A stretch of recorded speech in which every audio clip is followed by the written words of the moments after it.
Avant de plonger dans cette histoire incroyable, pensez à vous abonner à la chaîne et à activer la cloche. Ici, chaque récit a quelque chose à dire, et vous ne voudrez pas en manquer un seul.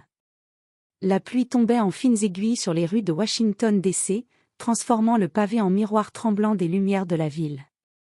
Dans une ruelle sombre près de la gare centrale, le lieutenant Harold Brigg, officier influent mais notoirement raciste de la police fédérale, scrutait les passants avec suspicion. Sa mâchoire crispée et son regard froid trahissaient sa certitude, il n'avait jamais tort. C'est là qu'il aperçut Marcus Williams, un homme noir au regard calme et posé, ajustant son imperméable avec une précision presque militaire. Brigg fronça les sourcils. « Qu'est-ce que tu fais là, toi » gronda-t-il en s'avançant. Marcus ne répondit pas tout de suite. Il savait que chaque mot pouvait être utilisé contre lui. Brigg, irrité par ce silence, le saisit par le bras et commença à l'humilier devant les rares passants qui osaient encore affronter la pluie. « Tu penses que tu peux passer inaperçu, hein ? Espèce de menteur, cria-t-il, la voix tremblante de rage. Il le plaqua contre le mur, fouillant ses poches avec un air de triomphe. Marcus laissa faire, son expression neutre, presque amusée. Puis, au moment où Brigg s'apprêtait à l'emmener menotter, Marcus prononça calmement. « Lieutenant Brigg, je suppose que vous allez être surpris quand vous saurez qui je suis vraiment. » Brigg éclata de rire, un rire méprisant, sûr de sa supériorité. Mais dans les yeux de Marcus brillait une étincelle glaciale qui fit frissonner le lieutenant. Et dans un mouvement fluide, presque imperceptible, Marcus sortit son badge officiel de la CIA, le tenant sous la pluie, bien en évidence, Central Intelligence Agency agent Marcus Williams. Le visage de Brigg passa de la satisfaction arrogante à l'effarement total. Ses mains tremblaient, sa bouche s'ouvrait pour parler mais aucun mot ne sortait. Les passants, témoins de cette scène, reculaient, choqués par l'humiliation publique du lieutenant raciste qui venait de se rendre compte qu'il venait d'arrêter un agent d'élite de la CIA. Marcus, imperturbable, le fixa droit dans les yeux.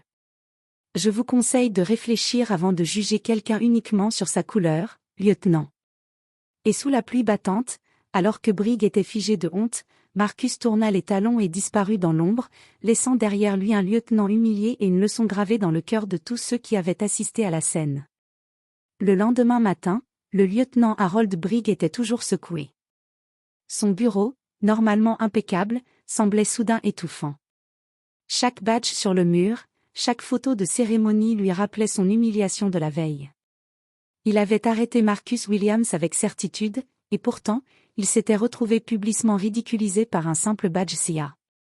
Brigg se leva, frappant son bureau de colère. « Personne ne me ridiculise et s'en sort vivant », murmura-t-il entre ses dents. Il commença immédiatement à rassembler des informations sur Marcus, ancien marine, formation en contre-espionnage, mission classifiée. Tout ce qu'il trouva ne fit qu'accroître sa frustration. Marcus n'était pas seulement un agent de la CIA, il était l'un des meilleurs éléments de la division d'opérations clandestines, réputée pour neutraliser des menaces bien plus dangereuses que lui. Décidé à rétablir son honneur, Brigg monta un plan. Il engagea des contacts dans la police et des informateurs de quartier pour surveiller Marcus, croyant naïvement qu'il pourrait trouver une faille dans son quotidien. Mais Marcus était méticuleux. Chaque mouvement, chaque rendez-vous, chaque trajet semblait calculé pour ne jamais laisser de traces. Pendant ce temps, Marcus, de son côté, était parfaitement conscient de l'attention qu'on lui portait. Dans un café discret du centre-ville, il observait ses poursuivants à travers la vitre embuée.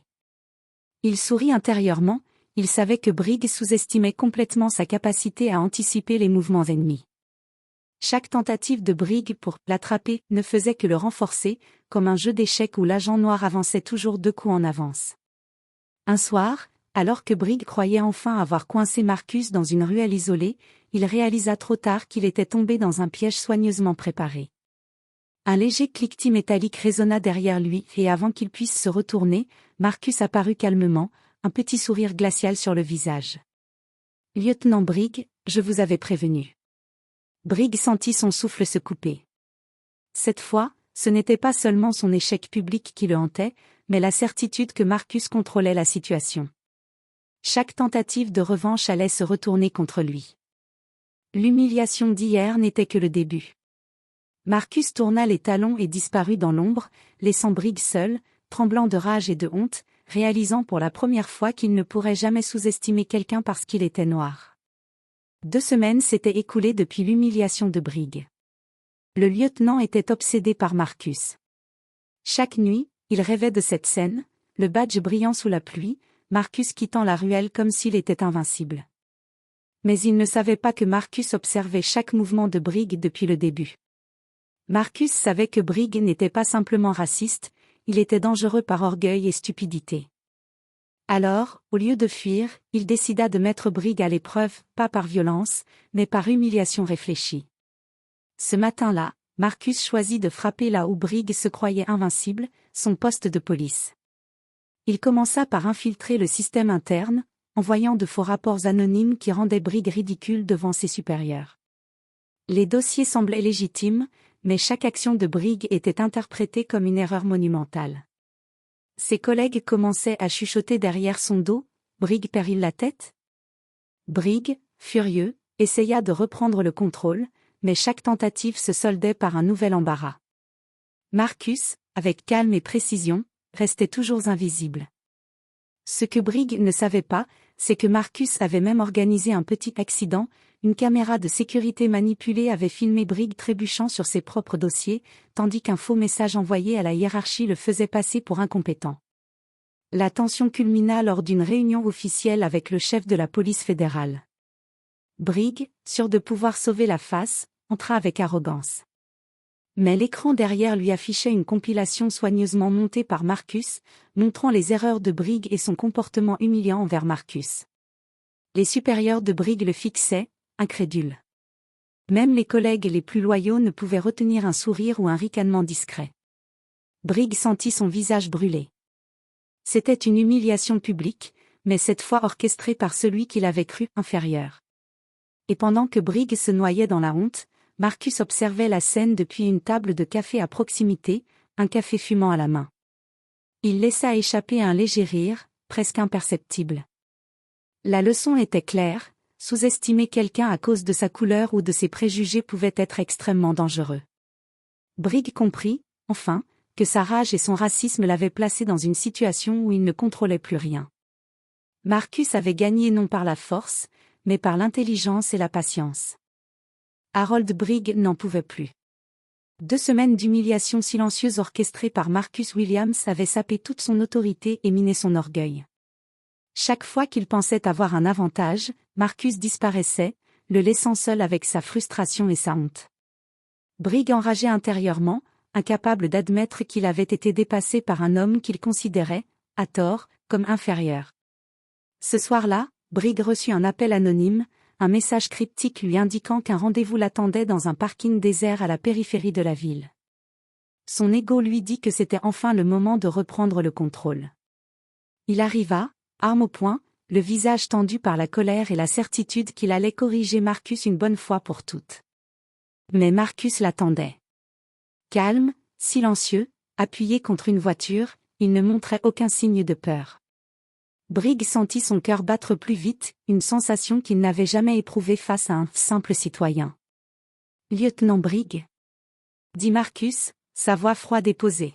« Vous continuez à croire que la peur et la haine peuvent contrôler le monde, mais ce n'est pas le cas. » Briggs pointa son arme, la main tremblante, et hurla, « Arrête-toi. Tu vas payer pour tout ce que tu m'as fait subir. » Marcus leva les mains, calmement. « Tu ne comprends pas, tout ce que tu as fait pour me déstabiliser s'est retourné contre toi. Ce n'est pas moi qui contrôle ce moment, c'est ton arrogance qui le fait. » Avant que Briggs ne puisse réagir, Marcus activa discrètement son téléphone.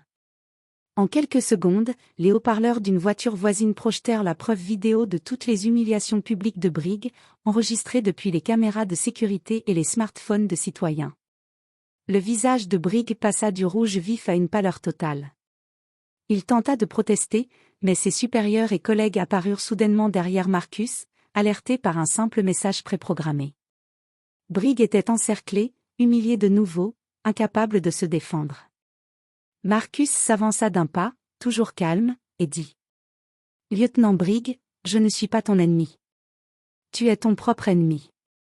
Mais peut-être qu'aujourd'hui, tu apprendras quelque chose d'essentiel, la haine et le racisme ne te mèneront jamais plus loin que la honte. Brig, figé et sans voix, comprit enfin que sa fierté mal placée et son racisme l'avaient conduit à une chute totale. Marcus tourna les talons et s'éloigna dans la nuit, laissant derrière lui un lieutenant complètement humilié, mais aussi une leçon que Brig n'oublierait jamais. Les jours suivants, le lieutenant Harold Brig ne quitta plus son bureau.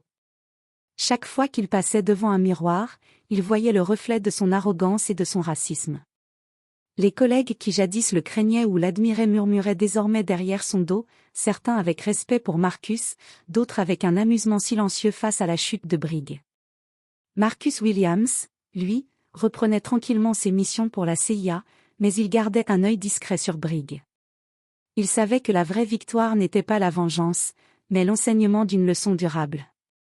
Il laissa volontairement des indices de sa présence, des rapports impeccables envoyés à Brig, des messages codés qui forçaient le lieutenant à réfléchir, à remettre en question ses préjugés. Puis un matin, Marcus décida que le moment était venu pour une confrontation finale. Brig fut appelé dans le hall principal du siège de la CIA pour une réunion urgente. À son arrivée, il découvrit Marcus, assis calmement dans une chaise, un léger sourire aux lèvres. « Lieutenant Brig, dit Marcus, vous avez eu 2 semaines pour réfléchir. Qu'avez-vous appris ?» Brig, humilié, baissa les yeux. Chaque mot qu'il aurait voulu prononcer s'étrangla dans sa gorge. Marcus poursuivit. Vous avez vu que la couleur de la peau ou vos préjugés ne déterminent pas la valeur ou la compétence d'une personne. Aujourd'hui, vous avez une chance de changer. Brig inspira profondément, pour la première fois honnêtement. Il savait qu'il avait été battu non par la force, mais par l'intelligence, le calme et la patience d'un homme qu'il avait tenté de sous-estimer. Il murmura finalement. J'ai compris. Marcus hocha la tête. Très bien. Assurez-vous que cette leçon ne soit pas perdue. Le monde est plus vaste que votre arrogance, et les actions parlent plus fort que les préjugés. Sans un mot de plus, Marcus se leva, remit son badge dans sa poche et quitta la pièce, laissant Brig seul, face à sa propre transformation intérieure.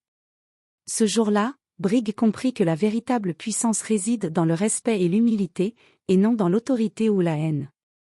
Et tandis que Marcus disparaissait dans les couloirs de la CIA, prêt pour sa prochaine mission, le lieutenant Brig resta là, figé, conscient que sa vie venait de changer à jamais et que l'homme qu'il avait tenté de dénigrer avait non seulement gagné, mais lui avait montré ce que signifie vraiment être un héros.